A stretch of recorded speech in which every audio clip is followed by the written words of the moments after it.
Welcome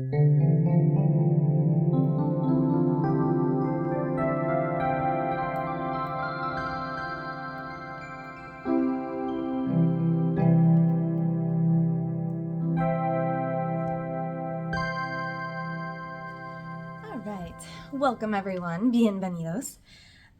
Today we are reading The Wounded Heart, of course, and we are on chapter 6 with my faithful broken leaf.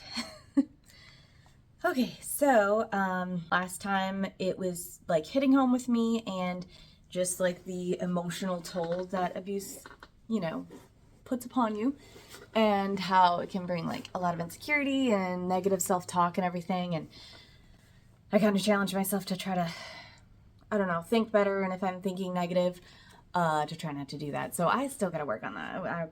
I could not say like, oh, I did great this time. I mean, it's a work in progress. So, anywho, yeah, and the author is Dr. Dan B. Callender, forward by Dr. Larry Crabb. Chapter 6, Betrayal.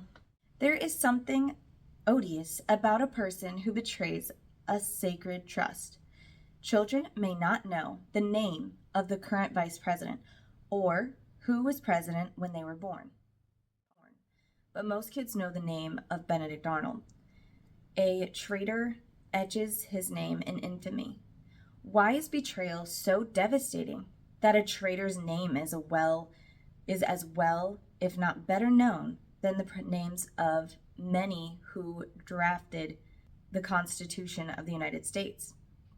What kind of destruction is set off in the human soul by betrayal? That is one thing I cannot stand, is being like lied to or betrayed. Like, it's just like, I don't know, it hurts my body. It just does not like it. I don't know why. Honor is the opposite of betrayal. Trust and respect are the foundation of all human endeavor, including politics, business, marriage, and friendship. Can people count on your word? Is your heart directed toward honoring God in your relationship? Relationship cannot be endured, certainly cannot be enjoyed unless the parties involved are honorable in intent and word. Failure will inevitably occur in all relationships, but trust is not built on the absence of failure as much as on the willingness of the parties, or of each party, to own and rectify each harmful break in the relationship. Honor assumes the need for honesty and restitution. In the context of honor, failure opens the door to deepening trust as wrongs are righted and wounds are healed. The antithesis of honor is hypocrisy. It turns any relationship from one of mutual support and consideration into an adversarial struggle for preeminence. The moment core trust is lost in a relationship, efforts to understand and nourish the person are forgotten in a battle to control and minimize damage to oneself. If I didn't say it before, we read chapter 5 last time. I can't remember if I said that, but just so you know. And we're on chapter 6 now. So it'll be like part 6, chapter 6, and the title is Betrayal. So minimize damage to oneself. Let me illustrate this phenomenon by calling to mind a common experience. How do you feel when you walk into a showroom to make a major purchase? I've never done that. I'm like, what's a showroom? It's probably like fancy pants art or something. The salesman approaches with a smile and an outstretched hand. Is your heart warmed? Do you find yourself relaxing in his presence, knowing your best interest is being considered? Or do you sense that his keen interest in learning your name is his comment about your darling children and his open ear regarding your reason for shopping in his store?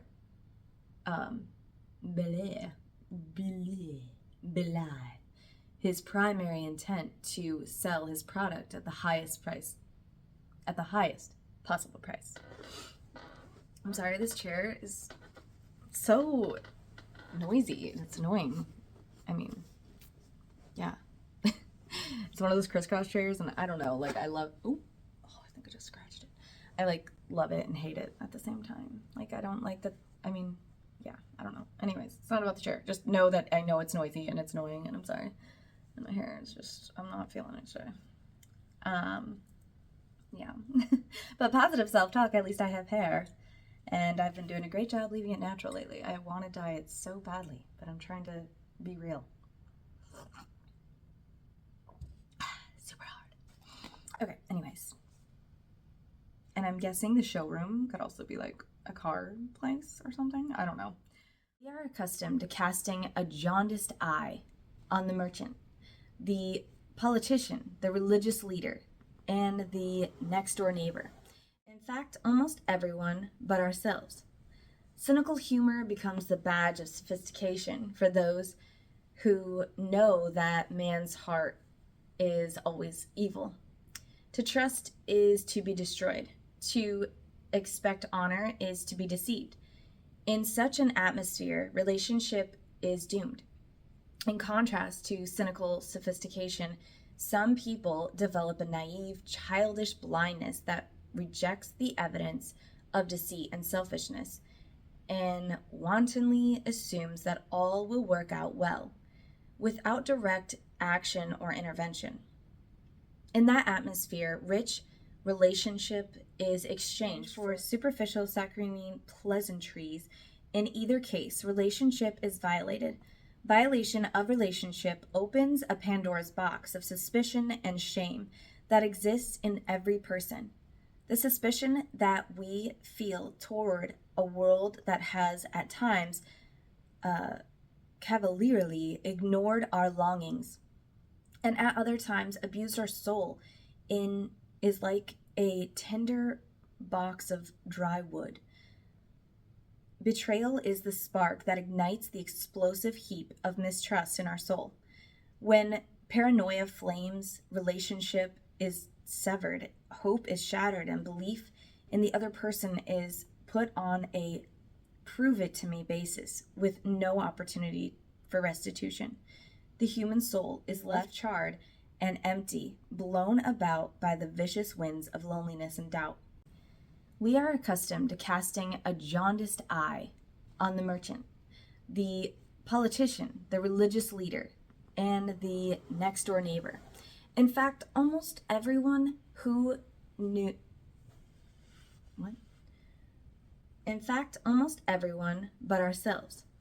Cynical humor becomes the badge of sophistication for those who know that man's heart is always evil. To trust is to be destroyed. To expect honor is to be deceived. In such an atmosphere, relationship is doomed. In contrast to cynical sophistication, some people develop a naive, childish blindness that rejects the evidence of deceit and selfishness and wantonly assumes that all will work out well without direct action or intervention. In that atmosphere, rich relationship is exchanged for superficial saccharine pleasantries. Okay. When paranoia flames, relationship is severed, hope is shattered, and belief in the other person is put on a prove it to me basis with no opportunity for restitution. The human soul is left charred and empty, blown about by the vicious winds of loneliness and doubt. Something deep inside us reacts to deception and betrayal. Betrayal not only inflames doubt and severs relationships with our neighbors, but also inevitably deepens hatred for ourselves. The person who is betrayed often laments, "How could I have been so stupid? How could I have trusted someone who is so deceitful?" The shame of being taken advantage of increases the fury of self-incrimination. The one who was betrayed assumes that she could have prevented the betrayal if she was less needy or naive. The attack she makes against her own soul is often more vicious than the original betrayal. The goal of her attack, as in all self-contempt, is to kill her hunger is to kill her hungry soul. She fears that if she stays open to her desire for relationship, she may foolishly open herself or repeated betrayal. Open herself.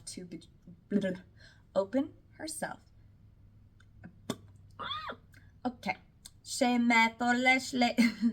may foolishly open herself to repeated betrayal. Okay, leave my shop stuck. I'm just like so scatterbrained today. I feel like I have too much to do. I totally don't have time to do this, but like I'm committed, you know, like I gotta do this. And why am I doing this? I don't know. I'm nobody special. Why am I reading to people? Like, I'm an idiot. But that's just my internal voice. That's how I think about myself. Like, I'm passionate and I want to do it, but like, why am I doing this? I'm dumb. But I'm not. I'm totally not dumb. Okay. Anyways. I hope somebody gets something from this. Okay.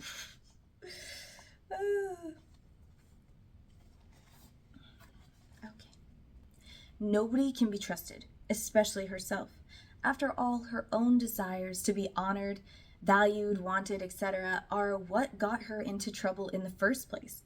Better to kill them off than live at risk of further betrayal and humiliation. Better to expect little from anyone and avoid the desire for more. Deadness is somehow more tolerable than fighting with personal doubt or loneliness. No wonder the victim ignores the wound or opts for cheap forgiveness to wash away the treacherous act. What I have just described is the result of betrayal. Be it the deception of being sold an inferior product or being told a lie by a close friend. Betrayal can be defined as any disregard or harm done to the dignity of another as a result of one's commitment to find life apart from God. Betrayal, thus defined, is a constant wound inflicted in all relationships.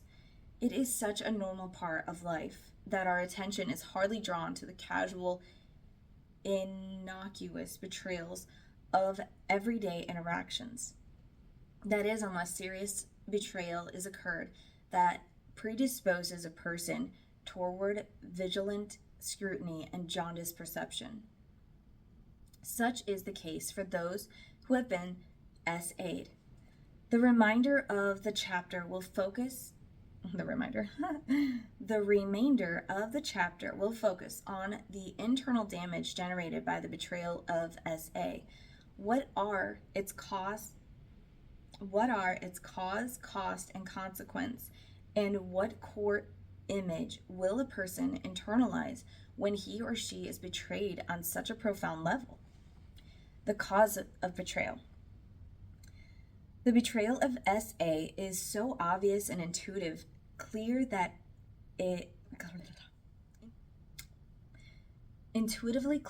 that a discussion of its origin may seem superfluous. Nothing could be further from the truth. The actual betrayal experienced in stage 3, SA proper, is only one part of the damage.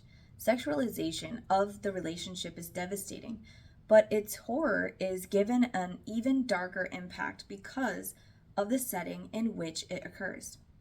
The betrayal has 3 levels: the failure of the family to nourish the child prior to the abuse, the treacherous act of the perpetrator, and the lack of protection offered by the non-offending parent or parents. The lack of appropriate relationship nourishment is the necessary soil in which the seeds of abuse may flourish. A healthy environment in which children are respected and treated with sensitivity and compassion rarely produces abuse. It is impossible to use someone you love. The desire to possess or subjugate, the hunger to repay or destroy, is the ground for abuse. The home where abuse occurs, where extrafamilial abuse is ignored, is a dangerous and unpredictable environment. The child does not have the intellectual understanding or the contrasting experience of a nourishing home. to evaluate the inadequacies of his parents and siblings. Yet his inherent drive for relationships sets up a crosswind of confusion.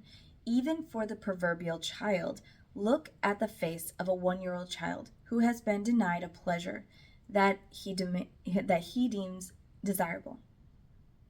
Even if the child is dealt with tenderly and consistently, tears will often erupt and disappointment will contort his face. Imagine the face and the interior of the child if he is hit across the face when he explores the top of the kitchen table. Does that child learn anything from that experience? Even the less dramatic failures of an uninvolved, distorted environment teach the child to cower under the weight of potential neglect and harm, and alternatively to assert and deny the burgeoning longings of his soul. And the pre-S abuse home is often a place of great betrayal. The overt SA is preceded by a period of setup. In most cases, the child is introduced to relational and physical pleasures that contradict the norm of living in the desert of neglect. Privileges and intimacy that were either non-existent or carefully rationed are now available at more luxurious levels. One woman described this as a period of being invited to an oasis. For years, she had been kept in a desert with only a substance level of water to slake her thirst. She never felt satisfied by the almost empty glass of lukewarm water she was offered, until her father put a tall, cold glass of liquid in front of her and offered her a chance to drink to her deepest satisfaction. She downed the liquid and felt the cool waves of relief. When she put the empty glass down, she realized in a moment of horror that she had just consumed urine.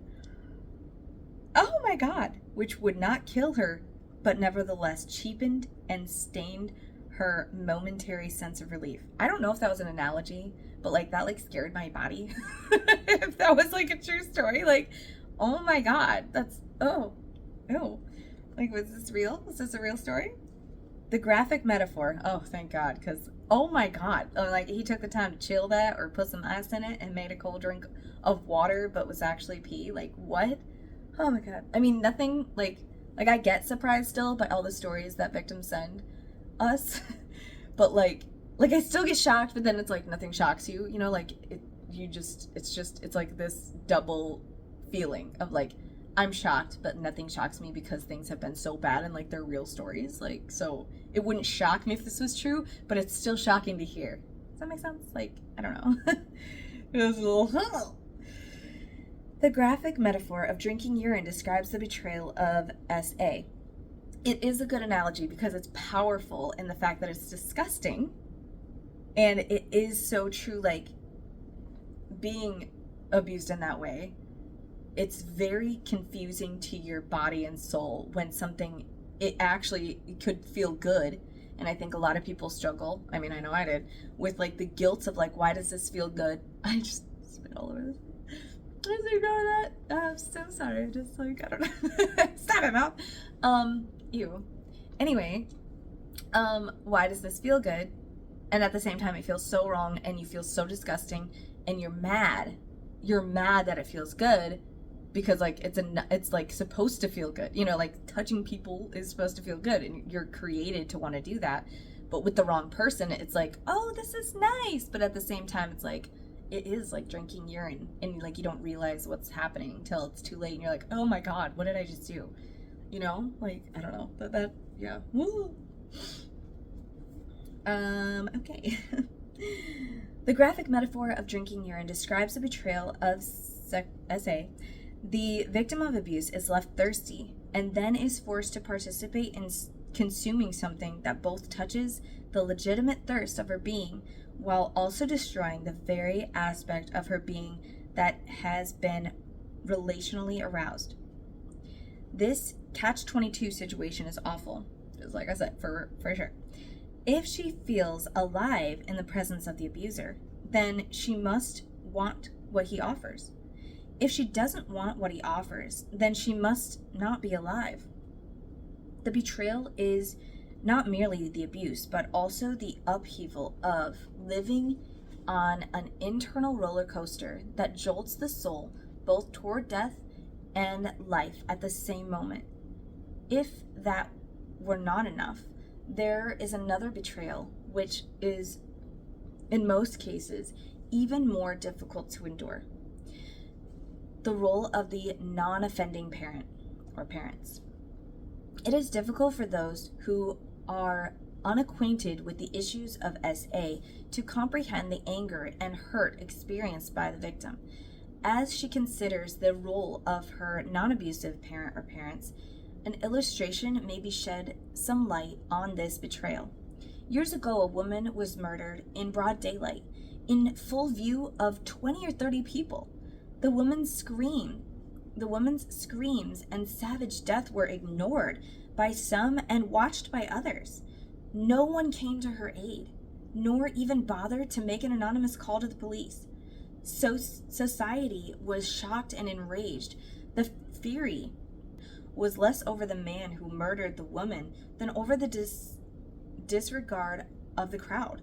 The act of murder was heinous. The refusal to intervene was viewed as cowardly and despicable. That is the case of the parent who, in some cases, both parents, who for various reasons choose not to intervene or not to see the need for intervention. There are several different forms of betrayal that characterize the non-offending parent or parents. One form of betrayal that is difficult to imagine, but occurs often enough to be mentioned, is complicity.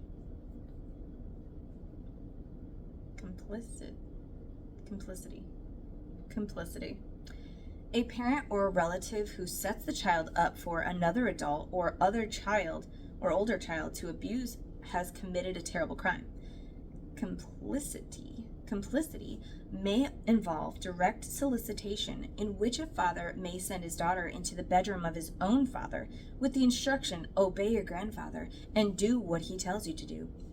One mother told her daughter to go play baseball with her father, uncles, and cousins. Not wanting to hear her mother's incessant nagging, the 14-year-old girl went out to play. A short time later, her mother told her to take her blouse off so that her shirt would not be soiled. Again, the mother's harangue worked, and the girl took her blouse off. It should come as no surprise that both her cousin and her father SA'd her shortly after the game. In that case, it should be clear that her mother set her up and gave permission to the other members of the family to A her daughter. That's just like so disgusting. Like, what the frick is going through that parent's mind? Like, hey girl, go play with your brothers and cousins and father or whatever and take off her shirt. Like, what? And like, was she just like boobs out and everything? Like, what the heck? Or like, does she at least have like a tank top on or something? Like, that's just disgusting. Like, what is going on through that mom's mind? And how many are there like that? That's like, okay, they're not doing the crime, but they're like setting the kid up for it, and they know? Like, oh my God, what kind of, ugh. It makes me mad. I know there's a lot of people out there like that have parents that are this crappy, and I am sorry for you. Like, I really am sorry. And I, like, when I hear the stories, it just sucks that, like, I wish I could fix it and somehow take the pain away, but I know I can't. And you just have to live with that? Like, oh. Yeah. She was an evil parent, it says. I've encountered a number of situations with which Christian parents, including full-time Christian workers, have clearly set up their children for harm, which is disgusting, and there's a special place for them. The reasons a parent might do such damage to a child are beyond the scope of this book. Nevertheless, it is naive to think that it is impossible to live two lives. One of devour, sacrificial, other-centered kindness, and another of evil, destructive, narcissistic abuse. Because it seems inconceivable that a man or woman may be respected servant in the church by day and an abuser by night. Which that's the whole, like, if we could just encapsulate what we're doing, it's in those sentences. Let me read it again. Okay. It is naive to think that it is impossible to live two lives. One of devout, sacrificial, other-centered kindness, and another of evil, destructive, narcissistic abuse. Because it seems inconceivable that a man or woman may be a respected servant in the church by day and an abuser by night. Such situations are even more possible, which is like the whole point, where people don't believe that all this abuse is happening in the churches. They can't conceive of it because it just seems impossible that brother so-and-so would ever hurt a child when he is there Sunday morning, Sunday night, Sunday afternoon, Saturday. He's there on Wednesdays. He's doing the bus ministry. He's working so hard. How does he even have time to abuse people? But sadly, that sets him up to be able to, because it's like, you know, an SA event could take 2 minutes, could take 30 seconds, could take only a few minutes of your day, but cause such harm for the rest of that kid's life. You know what I'm saying? Like, it's not a full-time job necessarily to be abusey. It's not necessarily a full-time job. Like, you can do it very infrequently and cause so much damage. And then all the other time you have, it's full-time Christian service, it's being a husband, it's being a father, it's going to play football with the kids, and then sneak in sessions here and there, you know, as if they're your like smoke break or something. And it is so disgusting, but that's what like everyone needs to open their eyes about. And it's what like blind eye movement's all about, is to open your eyes to the fact that it is very possible and very scary how these people can be so good during the day and so bad at night, which they can still do it during the day, but for the metaphor's sake, this analogy, whatever, like they're very, very good at it. And it's sad. And maybe it is a full-time job to be this good and bad at the same time. And it seems that most abusers read the same handbooks, or they go to college to learn how to do this, or they're just hardcore wired this way with no training. Like, I can't even think the way they think. You know, like, I wouldn't have, like, the bandwidth to be able to, like, conjure up all this, the planning and the deceit and the scare tactics and, like, what do you say to a kid to keep him quiet? And how do you even think that's gonna work? Like, I don't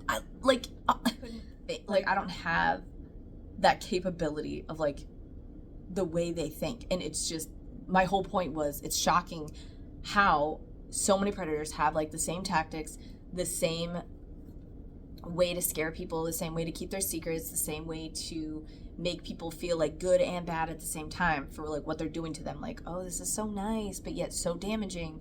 And then at the same time, they're preaching and they're crying. Like, I remember my rapist, he was doing this chapel meeting and he was taking his Bible and like caressing it and like crying tears over how precious the Bible was. And like how just spiritually connected he was with God. And it was such a powerful message. Like, we were all like so convicted and felt like, oh my gosh, like I want to treat the word of God so precious and carefully and really soak it in and walk the Christian life, you know? But at the same time, I knew what he was doing like the day before or the week after or whatever. Like, I knew what he was doing to me. But it still got to me, like the side of him preaching and like the conviction he had to just, it was so emotional and it was so confusing. And like, this is just, it's crazy, like how good they are at it, I guess. Like, I don't want to give them credit because that seems terrible, but like that takes some serious thought and skill and patience, the patience that they have to go through with all this stuff. And sometimes it takes years to like successfully be essaying somebody. And how are they not scared out of their minds of getting caught? Like, I mean, I was terrified and I was like, it was happening to me, but I was so scared out of my mind that I felt sick every single day that someone was going to find out. I can't imagine being the one doing it to somebody and like thinking, What if I get caught? Like, oh my God. No. It's just, anyway, sorry, that was like such a long rant. Here we go. Ooh, okay. A second form of betrayal involves chosen neglect or denial. I've talked to countless men and women whose parents divorced them and women whose parents discovered them in bed with another child or adult and said nothing, or at best barked a command to stop that behavior without ever following up to find out what occurred. In other cases, a parent may not see the actual A happening, but sees enough signs to warrant concern and chooses to ignore or deny the evidence. One mother took her daughter to her aunt's home every Saturday. When her daughter was 11, she was fondled by her 15-year-old cousin. The next time she was dropped off at the house, she begged to be included in the shopping trip rather than be left with her cousin. The mother ignored her plea, and she was subsequently beaten for her request and was R-worded for the first time. Therefore, so like got spanked, aggressively beat or something for like asking to go shopping instead. Like it's so sad. So sad how many kids were ignored for their complaints. And like, I know as a parent, sometimes like their complaints are warranted. Sometimes they're not. Sometimes they're like, being a little dramatic, or they're just like, oh, I just don't want to go to school. But sometimes there's a reason and they just can't tell you. So like, it's so heartbreaking and it's terrifying. Thereafter, she wept the entire 20-minute trip to her cousin's home, and tears continued for 2 years. Her mother never once asked her why she did not want to go, or why she convulsed in tears every time she was left with her cousin. A parent does not need to know about or suspect SA to betray a child. A third form of non-offending betrayal comes as a result of the victim having no place to turn once abuses occurred because of the parent's character weakness. Imagine telling an angry, potentially violent father that his son has abused his daughter. If you were the daughter, you would fear a catastrophic scene and the dissolution of your family. Or what if your mother was a high-strung, emotionally unstable unstable worrier who might be thrown into a year-long depression? It is likely that you would share with your mother details about how your uncle fondled you at the... Is it likely that you would share with your mother details about how your uncle fondled you at the family picnic? Abuse victims rarely admit the near impossibility of securing help from their family of origin. Rather, they blame themselves for not seeking help. In all three forms of non-offending betrayal, the parent or parents choose the route of personal comfort or self-protection over the parental privilege and responsibility of providing a safe environment for their child. The damage may vary due to the type of and intensity of betrayal. But in all cases, the damage will be profound. The cost of betrayal. What happens inside of a person who has been profoundly betrayed? It is difficult to separate from the other damaging factors. It would be safe to say that betrayal hardly ever occurs without some experience of powerlessness. The person who denies the freedom of choice has betrayed the other.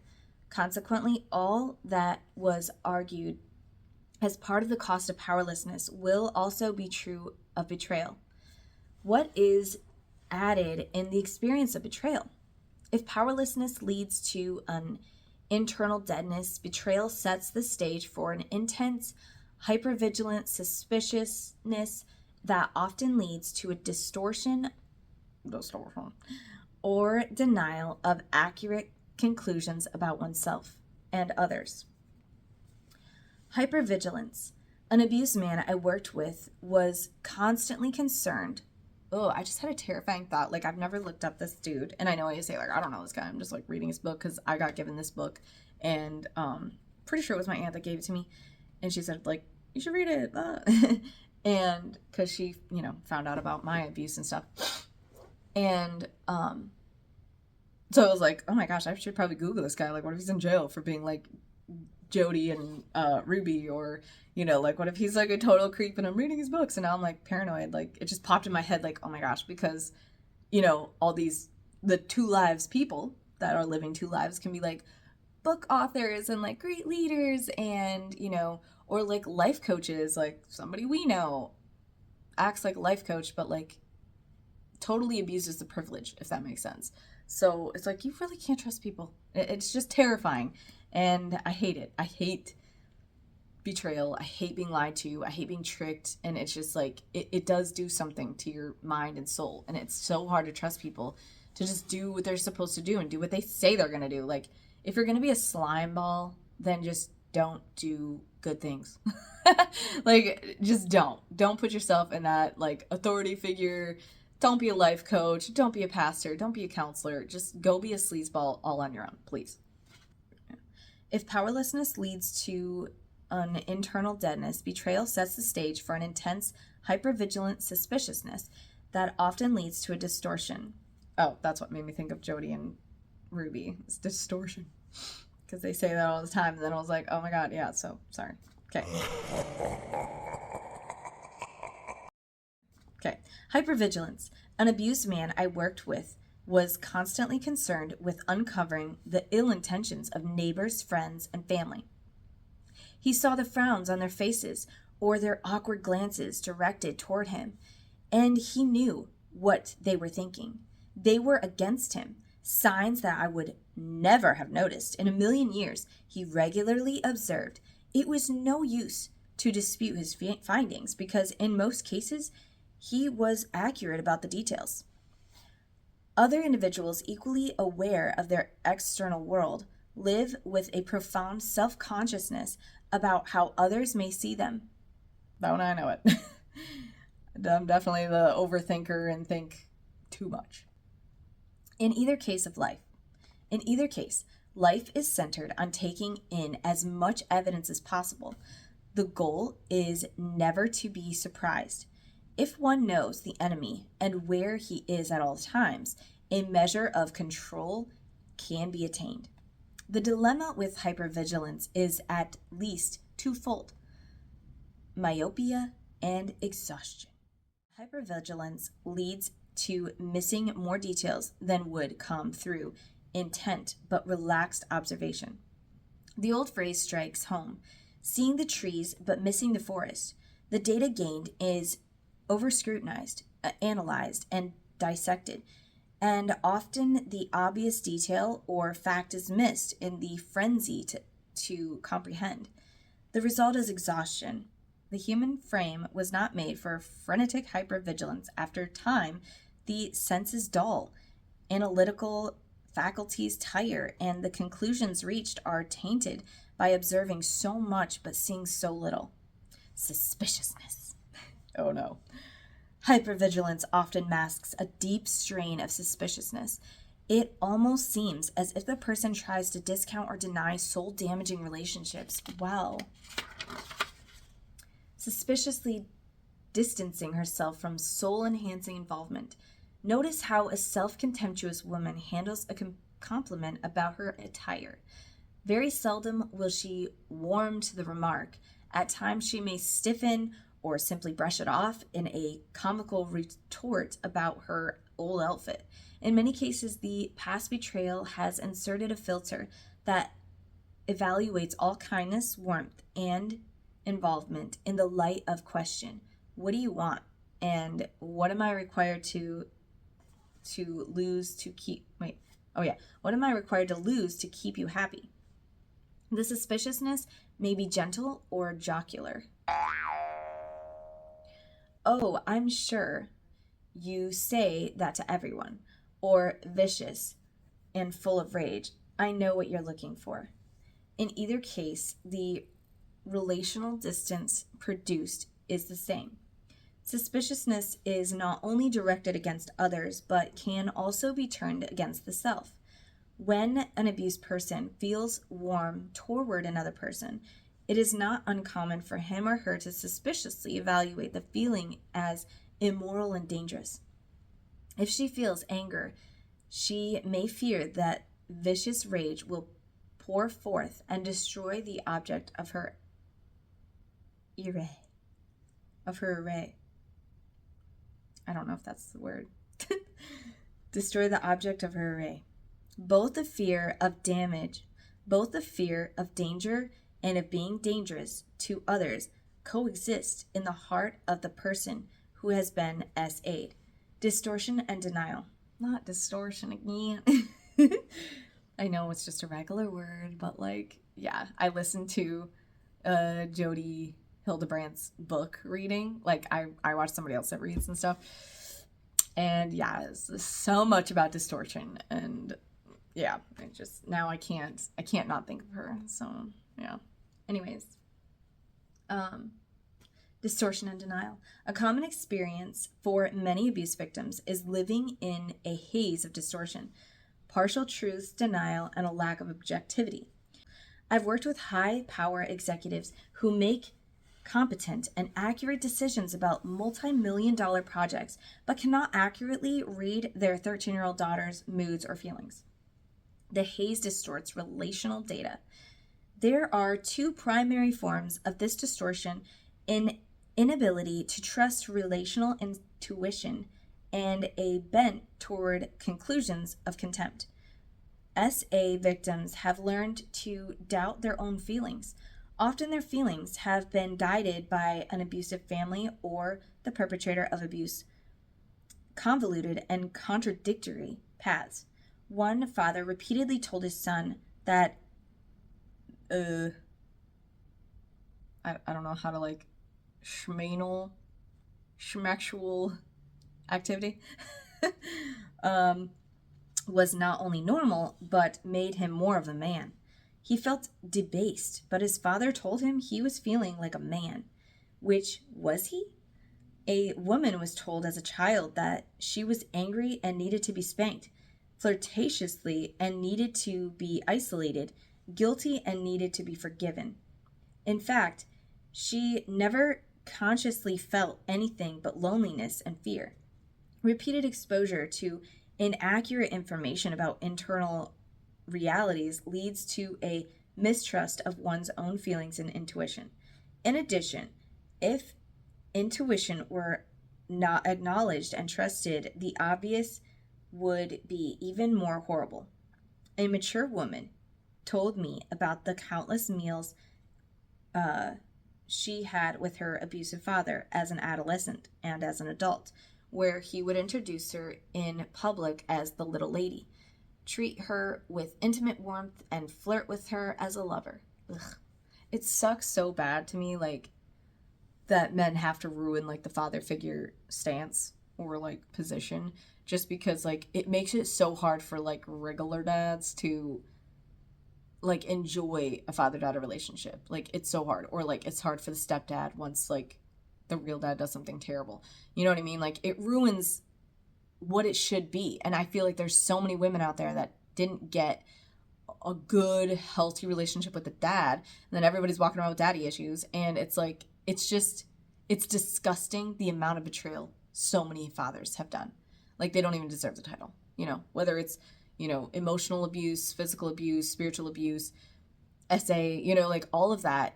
It's disgusting, and it sucks that there are so many men out there that are not only like the betrayal people, like the people that are betraying churches because they're the pastors, but they're also fathers. And it just sucks for boys and girls for their fathers to be complete douchebags, if I may say. Okay. At one meal, she overheard a man at another table say, "Look at John's new mistress." Ew. His comment pierced her deeply because she had sort of known for years how her father treated her in public. She had not faced the facts because she was systematically unwilling to trust her own intuition in any situation. The other element of relational distortion is a proclivity to reach contemptuous deductions. Data may be observed. That is flirting with me, but the assessment is inaccurate. I must have let him on. The accurate, though painful conclusion, Dad is a wicked man, is too hard to accept. Therefore, it is not considered as a valuable option. After his unwillingness to trust one's intuition leads to extensive excuse making and patterns of deceiving others. Dad was not being inappropriate. He just shows his affection in a different way. One woman described a family reunion at which, in front of 10 relatives, her father crawled over to her, laid on her lap, laid on top of her, and would not get off when asked.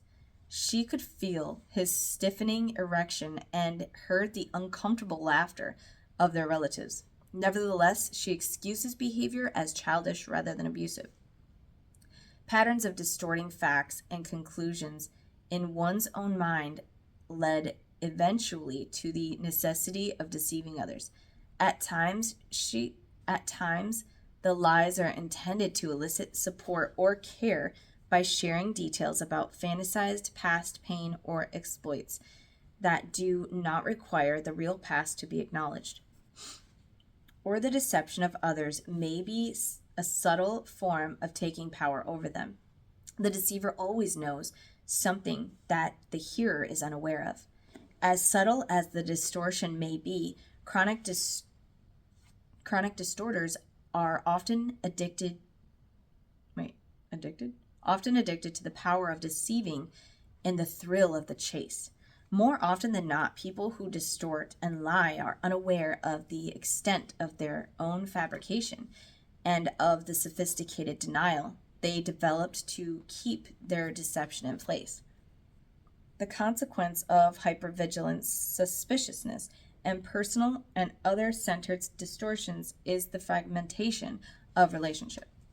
So I have a couple thoughts. It just kind of like dawned on me, like, you know how I was talking about how I would not even have the bandwidth or whatever to like abuse and to make someone keep a secret that long, and like, do they all have a handbook? But maybe it is clearly it's the chase and the secret keeping that is so exciting to them. Like the thought of getting caught and the thought of like, ooh, this person, like I control them and I'm controlling them with this fear and I've got these secrets. It probably is the rush of that really keeps them going and like why they can do that for so long. And it's not so much patience as it is them just getting off on that and getting off on the fact that like we're over here as victims, like can't sleep, can't eat, just bad grades. Like our whole world is now like centered on this secret and this problem, and they're just walking around all high and mighty like I got them. And sometimes it's multiple victims at a time, and it's just such a rush for them. Like they probably don't feel anything when they're just being normal. You know, they have to go to like this extreme or else, you know, it's not fun for them, which is terrible. All right, let me see how much I have left. Okay. All right, please hold. Okay, so the other thought I had real quick is that when I was like in my abusive situation with my teacher or whatever, oh my God, I just forgot my thought. So I don't know, something made me think about it because you know how like the parents would say things that weren't true to like make you doubt like what you were thinking. So I remember my abuser, telling me like dreams that he would have that we got married and just dreams like about me in general. And I would have like conflicting feelings like, oh, that's so nice. Like he's thinking of me. But then like, it's weird, you know? And then if I said like something was weird or off or whatever, it was like he made me feel bad about it. Like I'm the crazy one. Like, what are you talking about? And then he would complain about his wife to me. And then that would make me feel good. Like, oh, I'm like a grown up. I get to hear all this like grown up tea and I'm being helpful because I would like give him advice as if like, what the heck do I know? I was like 15 or 16 giving this grown man advice about his marriage. And like, I thought I was super like wise and smart. So, I mean, I didn't really think I was that smart, but you know what I mean? Like when you think you're helpful. And And that was probably a tactic, but like I would have had no idea that it was like that's a total trick that was working. Like I was like, oh my God, I'm so special. This grown man's asking for advice about his marriage and I'm helping them. And like I wanted to be like them. I thought they had a great marriage. And like I was just like kind of really, I'll call it naive. And I know I really was. But yeah, I just have to laugh it off because like it's, I know it's not my fault. Oh, excuse this stain of nail polish. Don't mind that on my blankie. Oops. That looks ugly. Okay, well, we're just gonna hide that. Okay. But anyways, yeah, that was just the thought I had. That's, I don't know how like perfect this book is or anything about the advice because like I'm not a professional person on healing, but I do relate to a lot of what it says, and I definitely agree with a lot of his analogies and his stories that like I totally relate to it, and yeah. So here we go. The consequences of betrayal. The consequences of betrayal are similar to the damage done by powerlessness. The major difference is that the focus is less on personal competence and control and more on the prospect of hope and relationship. The damage of powerlessness is the onslaught of doubt, desire, and deadness. That leads to a loss of a sense of self. The damage of betrayal is the deepening conviction that relationship can neither be enjoyed, trusted, nor expected to last. The consequences are the loss of a hope for intimacy, strength, and justice. Loss of the hope for intimacy. Intimacy is either elusive or dangerous for those who have been SA'd. Intimacy, or the experience of pleasurable connection with another, is viewed as the pot of gold at the end of the rainbow, a nice dream but unreal. True intimacy that provides the opportunity for deeply giving and richly receiving is not possible. What is possible is not oneness, but nearness. Keeping others near us can keep at bay the overwhelming hunger for something more. Being isolated and lonely can be far more painful than being lonely in the midst of the noise, hubbub, and the daily requirements of meals, laundry, and busy projects. All that is required for nearness is the occasional sacrifice.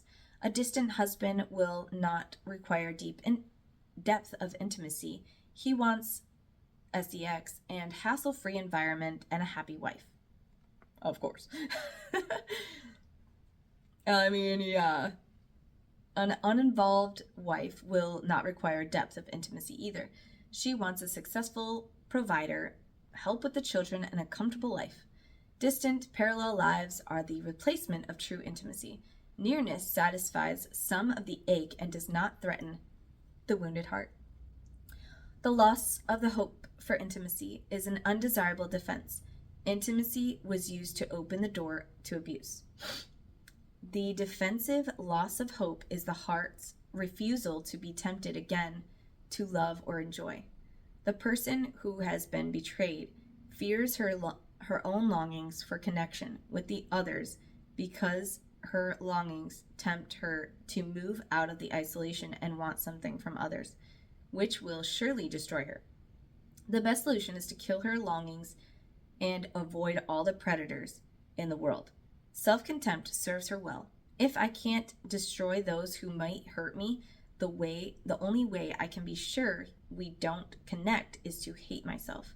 If I can rail on myself enough when my longings begin to arise, I can keep others at bay and myself off limits. If the heart has been crushed by betrayal, at least future pain can be minimized if one abandons the prospect of oneness. Yet all modes of giving up hope, whenever reasonable and understandable, lead to greater alienation and isolation. Loss of hope for strength and justice. We exercise strength on behalf of others out of either duty or intimacy. The policeman risks his life to protect us against a criminal because it is his job. His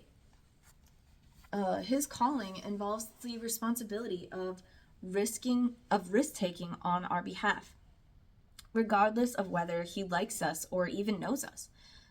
On the other hand, protection is also a natural byproduct of care. If one of my children were threatened by an assailant, I would not wait until the legally recognized protector arrived in his squad car. I would act, probably without reflection or conscious decision, to do what I could to rescue someone I love. Love is the core ingredient of protection or protective strength. No wonder an abused man or woman gives up hope for strong protection. If in a core relationship strength was exercised to use and destroy rather than to protect, why would the victim assume that in a less intimate relationship sacrificial protection would be provided? Especially when authority figures like teachers, pastors, scout leaders, and other adults choose to ignore the signs or outward pleas for help. Very true. A number of abused persons either hinted or directly told an adult about the abuse. When a trusted adult does nothing, it only compounds the damage of the abuse. With the awareness, there is no protection or solace to be found. Even worse, many children were told never to repeat such a terrible lie again. It only takes one encounter with a malevolent authority figure to learn that trust is foolish and invites even greater harm. This is particularly true in the church. Who will be believed, a 9-year-old girl or a 50-year-old well-respected deacon? If the allegation is true, the loss of the deacon is enormous. He may lose his job, his family, and his reputation. Even if the allegation is true, all the little girl loses is being believed, or so it seems. Let's just call the situation a lose-lose enterprise. Cut our losses, caution the deacon, and forget the whole mess. Those words were recently uttered by a respected pastor. I understand the sentiment, but it is unacceptable for one. Thank God. If this dude's a Christian and he's actually saying this stuff out loud, like, I'm actually shocked, and I'm so happy because I'm hoping that these guys are good. You know what I mean? Like, it's hard for me to trust like anyone in like religious circles anymore, or even schools or whatever. Like, it's really hard to believe that anyone's like good anymore, especially with all the stories we hear. But like the fact that he's saying this stuff out loud, I love it. And like it's calling it like it is, you know, so I respect that and I'm happy. Those words were recently uttered by a respected pastor. I understand the sentiment, but it is unacceptable for one who has seen the damage done to those who have lost the hope for protection and justice. What will the response of a child and later an adult to this loss? In most cases, the response will be an entrenched commitment never to want intimacy or need protection. The mode of independence may be socially responsive or outraged or outright rude, subtle and endearing, or brutally obvious and alienating. The intent will be the same: autonomy and safety. The brick wall blocks the development of intimacy and ensures that an intruder will never be permitted through the front door. The difficult to comprehend, almost unimaginable fact that is, while the front door is shut tight to intimacy, often the back door is left wide open to an obvious abuser. The next chapter will help explain this odd reality. Core images related to betrayal. When a victim of SA feels powerless, she will see herself as weak and incompetent. When she feels betrayed, her core image will reflect these questions. Why did the abuser treat me so badly? Why was I not loved and protected? The answer may be because the victim failed or was incompetent, but in most cases, that does not explain the severity of the abuse. Generally, the answer will be found in some terrible flaw in the soul or body. One woman wept, "If I had been priceless china, my mother would never have allowed me to be used and discarded. Therefore, I must be no better than an old used paper plate." The metaphor accurately describes the image of betrayal. One does not abuse a valued possession. Okay. Many men and women have wept angry tears over the fact that their parents spent more time washing the car, tending the garden, or perfecting a golf swing than facing and dealing with their wounded heart. The experience of being used and discarded provokes images of being undesirable and ugly. Physical features are the most obvious and easy explanation of undesirability. Few escape, evaluate scrutiny, and shameful remarks about their physical features, especially in regard to their sexual anatomy or attractiveness. It should come as no surprise, then, that someone who has been SA'd will develop strong contempt and obsessive self-consciousness about his or her body. Don't I know it? The result may be an excessive attention to physique, health, and diet, or an extreme disregard for the body. In either case, the supposed ugly flaw that is at the foundation of the abuse is under control. For example, one woman I worked with ate sparingly, exercised daily for several hours, and weighed herself constantly. Her only hope for intimacy was through keeping her body attractive and sensual. She was her breasts, thighs, and buttocks. There was nothing more to her than her physical attractiveness to a man. Another woman weighed 60 pounds over her desirable weight, and though she regularly dieted at 2 meals, she would almost always binge at dinner or during a late night snack. She hated her rolls of fat, but she also recognized that she was not at risk in dating as long as she was physically unattractive. I have found that most abuse victims will concentrate on one, if not several, body parts as the focus of their self-contempt. The part will become a symbol for the whole person and will take the brunt of the past abuse, even if the association has never been made between the self-contempt and past events. Much of the energy behind fad diets, compulsive exercising, plastic surgery, and body consciousness is a demand for perfection and a freedom from shame that is, at least for some, related to an undealt with past SA. Contempt can be leveled just as effectively at character qualities that have to do with the one's relational desirability. If only I had been more friendly, warm, funny, or sophisticated, I would not have been abused. Doubt about one's relational desirability can spark as many fad self-help regimens as can disgust with one's body. The person who endlessly working on herself through another seminar, tape, or book is often the one who has the most contempt toward her own character. The damage perpetrated in an abuse victim's heart through the experiences of powerlessness and betrayal is great, but the most serious blow is the experience of ambivalence. No other aspect of sexual abuse is more devastating to the victim's capacity to embrace life and love in adulthood. Okay, we did it! Another chapter in one setting. Finally, getting a little faster. I mean, I'm doing a good thing. Go me. Because I gotta do good self-talk. Okay, so next time, it'll be chapter 7, ambivalence. But we just did the whole chapter of chapter 6, so we don't gotta do the part A, B, C, and D, and all that. So, yeah, that was chapter 6. And, yeah, so hopefully you got something out of that.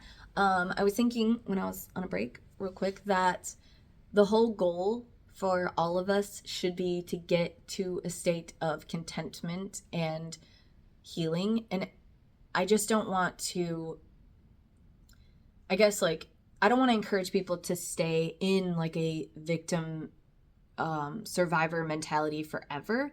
I think like we all on like our Blind Eye Facebook page should be there when we can handle it. Especially if you're reading on that other page, there's like stories all the time that are being posted by like other victims. It can be a lot. So do your best that when you feel like, you know, you can be in that place of thinking about your past and thinking about the abuse, make sure you're intentionally trying to heal from that space and not staying there perpetually and staying in the darkness, staying in the sadness, because you want to get to a place where you can actually just live a happy life. You want your abuse to someday be looked back on like an old high school relationship, or like an old high school friendship that you're like, oh yeah, I remember that. And it doesn't affect you like it does now, you know? And I mean, assuming that the person I'm talking to right now is feeling that way, because there's lots of phases after you've been abused, and it can be like the denial, you're dwelling in it, like you're right in the middle of it, and it's scary and it's depressing and it's triggering, and you're having, the PTSD and the panic attacks. But someday you can get out of that like phase of healing and be in a more content, safe feeling state of mind where you can think back on it and it doesn't trigger you. You can think back on it and it's like, yeah, that happened. And one way that really helped me like get more to that spot was EMDR, I believe it's called. I get confused if it's EMDR or ENDR, but I'll try to look it up and like put it in the caption or something. But basically my counselor did it, and you do like hand motions to like your eyes follow her like hand, and then you talk through something, and it's like it fast forwards that how do I explain this? It basically takes the memories, like your bad memories, and helps you process them like at lightning speed, instead of taking years to process something and years to talk about it. In that moment, it like fast forwards the healing process. I don't know how it works so magically, but it does. Like, it helped my daughter stop having nightmares for a really, really long time. And it helped me really process a lot of my stuff that I was going through that was like triggering and shaky, and like I would like just feel like an elephant was on my chest. And then it's just like, oh, because that's where you want to be. So I just want to remind you guys that although I'm talking about abuse a lot and our page is all about abuse, just remember to keep a goal in front of you that like someday you want to get to that healing contentment. And so like if our page is too much and you don't want to be reminded every day about it, make sure that if you, heal beyond us, that's okay. Like we want to be like the people that, you can connect with and you can feel not alone. But then once you heal, if you outgrow us, that's okay. And we want you to be able to get to that peaceful state of mind. And if you're like done talking about abuse and you're done talking about your past, that's okay. You can shut that door and lock it and not think about it again. Like you don't have to. But I know this is like, the last step of like healing. So I'm just talking to those that like, if you're almost there, keep going. And I would encourage everyone to have a support team, which is really hard to find. I know it's really, really hard to find good people that are willing to like listen to you vent at 3 a.m. if you're having a hard time. But I do encourage everyone to try to have like a little list of names that you call, maybe mix them up so it's not just like dumping on one person. But if you have a lot that you need to get off your chest and you're in the beginning phases of trying to heal, like you're just telling your story for the first time, you do need to vent a lot and you need to talk about it a lot, and you need to figure out ways that you can get the story out of you and out of your body, off your chest, everything. Get it out, journaling, make a bonfire, venting it out, write a book, all those things like to get it out of you. And then, there's lots of phases to healing. So depending on which phase you're in, just want to encourage you guys that like, if you're needing people, we are definitely here for you, but just don't forget to like make your end goal to be in a peaceful state of mind. And I know you can never erase your past and you'll never be like fully, completely healed where there's no scar even. I get that. I know that. But I just want to encourage you that there is a more peaceful state than the beginning phase. Okay? Okay. Bye-bye now. Bye-bye. Bye-bye. Bye-bye. See ya. To be open herself. Okay. And why am I doing this? I don't know. I'm nobody special. Why am I reading to people? Like, I'm an idiot. I'm dumb. Saccharine pleasantries. Saccharine. Charred. Please hold. Superfluous.